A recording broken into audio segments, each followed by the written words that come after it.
Cette expérience aura quasiment choqué tous les Noirs du monde entier qui l'ont regardé.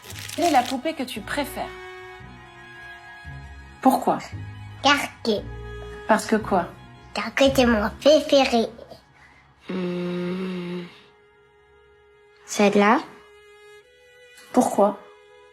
parce que ma sœur, elle joue que avec ses poupées blanches. Ce serait la blanche moi. Pourquoi? Parce que j'aime bien ses yeux bleus. Quelle est la poupée la moins jolie? Celle-là, Pourquoi? je sais pas. Parce qu'elle est noire.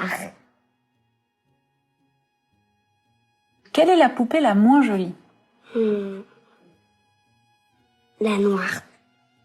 Parce que j'aime pas trop le noir. Pourquoi? Parce que tous les enfants de mon école, ils sont blanches. Et moi, quand je serai grande, je mettrai de la crème pour devenir blanche.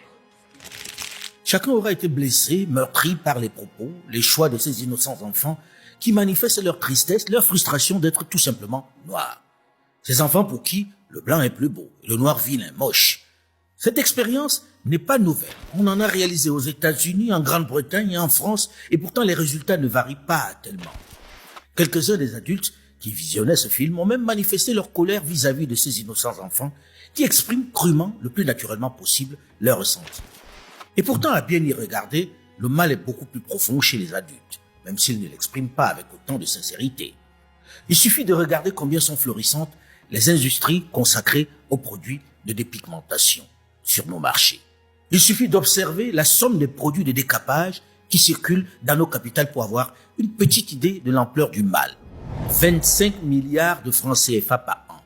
Rien que pour cette industrie qui menace la santé publique, simplement parce que certains veulent avoir le teint clair. Canon de beauté selon eux. Certains en arrivent même à mutiler leurs bébés, leurs enfants, avec ces poisons. Et cela ne concerne pas que les plus démunis, figurez-vous. Il existe même des dirigeants et stars du show business adeptes de cette pratique d'un autre temps. Autre incongruité, autre manifestation de nos complexes véhiculés par les médias et l'éducation. Ces perruques qui prolifèrent dans nos maisons. Les énormes budgets dépensés pour les différentes moumoutes. Les différentes perruques brésiliennes ou indiennes que traînent nos sœurs et mères pour avoir une coiffure qui ressemble à celle des blanches que l'on voit généralement à la télévision. 26 milliards de dollars qui partent de l'Afrique chaque année en raison de ce complexe aigu. En réalité, l'immense majorité d'entre nous sommes encore victimes de ce complexe construit au fil des siècles à travers différents médias, différentes doctrines et différents modèles d'éducation à l'école. Même ceux qui, plus instruits, croient être totalement débarrassés de ce complexe, de cette influence, sont quelquefois plus atteints qu'ils ne l'imaginent. Il suffit de tendre l'oreille pour écouter leur propension à citer les grands penseurs des autres régions du monde qui leur ont été présentés comme modèles, comme références, pour comprendre que pour eux, le meilleur a été fait par l'autre, par l'occidental qui détiendrait le savoir. Il suffit de les écouter parler, de les entendre aligner les mots les plus savants dans les conversations ou dans les discours.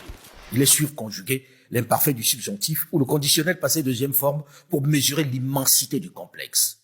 Il suffit de vivre le regard condescendant, le mépris qu'ils ont pour ceux qui n'ont pas leur parchemin, leur diplôme, pour apprécier à quel point le mal est profond.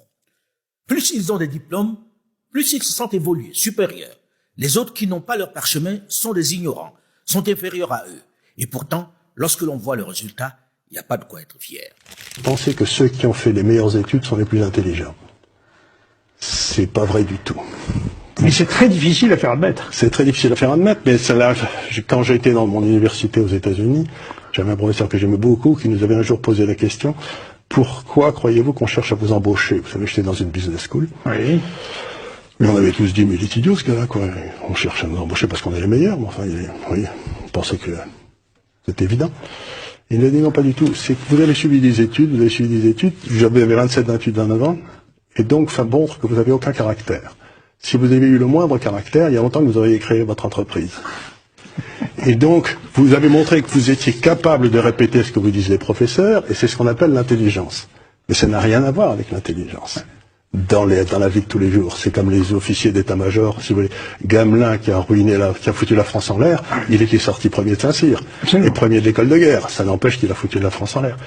Donc, première erreur, intelligence égale étude. C'est pas vrai. Deuxième erreur, c'est de penser que parce que vous avez fait les meilleures études, vous êtes le plus à même de prendre des décisions. Il n'y a aucun rapport entre les deux. Il n'y a pas de rapport, en effet. Il n'y a pas de rapport entre les deux. Donc, à partir de ces deux erreurs, on a bâti un système d'éducation qui fait monter les gars qui ont une mémoire de cheval et qui n'ont aucun caractère. Vous allez remarquer qu'il y a des gens aujourd'hui qui se disent intellectuels. Et quand vous dites qu'il n'est pas intellectuel, il s'énerve même. Il est intellectuel du fait juste qu'il comprend la langue d'autrui. Très bien, il comprend très bien la langue d'autrui, il le parle très bien. Et c'est suffisant pour lui, il est intellectuel comme ça. Si on dit que demain, le Moré ou bien le Dioula devient la langue nationale, lui devient automatiquement un analphabète. C'est pas sérieux. C'est la mentalité coloniale. Plusieurs siècles d'esclavage, arabe d'abord, européen ensuite, plusieurs siècles de colonisation, plusieurs décennies de néocolonisation, plus sournoise, pillarde et psychologiquement plus violente. Tant de tragédies, de drames, d'humiliations, de frustrations ne pouvaient pas ne pas laisser de cicatrices profondes. Un sérieux manque de confiance, mais surtout des complexes encore savamment entretenus par une impressionnante machine médiatique qui arrose de façon discontinue l'Afrique, imposant un mode de pensée exogène. Seulement tout ceci est connu. Ce parchemin de drame, d'injustice, on en a parlé et reparlé. C'est désormais connu, même si certains, de moins en moins nombreux heureusement, continuent de nier l'impact particulièrement handicapant de cette longue et interminable violence. Nous n'avons pas de complexe à dire combien nous sommes satisfaits des relations de coopération qui entre le Bénin et la France. Combien nous trouvons notre compte. Combien pour nous le passé est loin. Combien nos relations ne sont pas polluées par les affres de l'histoire, des compétitions entre les communautés humaines. Que ce qui a pu se passer il y a 200 ans, 100 ans, 60 ans, que tout cela est bien derrière nous parce que nous voulons que ce soit derrière nous.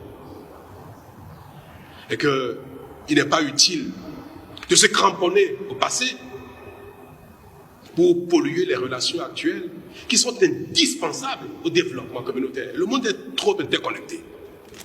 Sans commentaire, même les convives sont gênés par cette minimisation des conséquences de cette tragédie qu'ont été la traite négrière et la colonisation. Mais une fois qu'on a évoqué cette lourde responsabilité des autres, qu'on a pleuré et dénoncé, une fois qu'on a pris conscience, c'est quoi la suite? Comment se mettre de façon structurée dans le sens de la marche? L'histoire du monde pendant les 20 derniers siècles a été écrite d'un seul point de vue, celui des Occidentaux. Au fil des siècles, avec leur narratif, ils ont imposé durablement leur mode de pensée, leur civilisation au reste du monde. La planète entière ne fonctionne, ne se définit plus que selon leur modèle. Une dictature de la pensée à laquelle l'Afrique, plus que les autres, a été victime et semble toujours soumise. Elle ne pense que par le modèle qui lui a été d'abord brutalement, puis insidieusement imposé. Elle ne se voit que dans le regard de l'autre, ne se juge, ne s'apprécie que dans la perception du maître d'hier. Ce qui a contribué au fil des siècles à faire de l'Africain un être sans personnalité, sans aspérité, sans racines et sans originalité. Un être mimétique qui déploie des trésors d'énergie pour se faire accepter comme évolué, intellectuel, selon le concept de l'autre. Venir après moi. Oh. Oh. Il ne vit que pour assimiler cette pensée dominante et refuse presque toujours de la juger ou de la critiquer. C'est la référence. Face au colonisateur, le colonisé avait fini par ne plus avoir confiance en lui, par ne plus savoir qui il était, par se laisser gagner par la peur de l'autre, par la crainte de l'avenir. Dans ce crime de colonialisme, il y a une originalité que le président Bouteflika a raison de souligner aujourd'hui, c'est l'agression culturelle. Dans la colonisation, la religion locale est devenue une superstition. La culture locale est devenue du folklore. La langue locale a été traitée comme un patois. Et c'est sur ce cimetière culturel que les autres essayent d'imposer leur culture et leur tradition dans les rues des pays colonisés.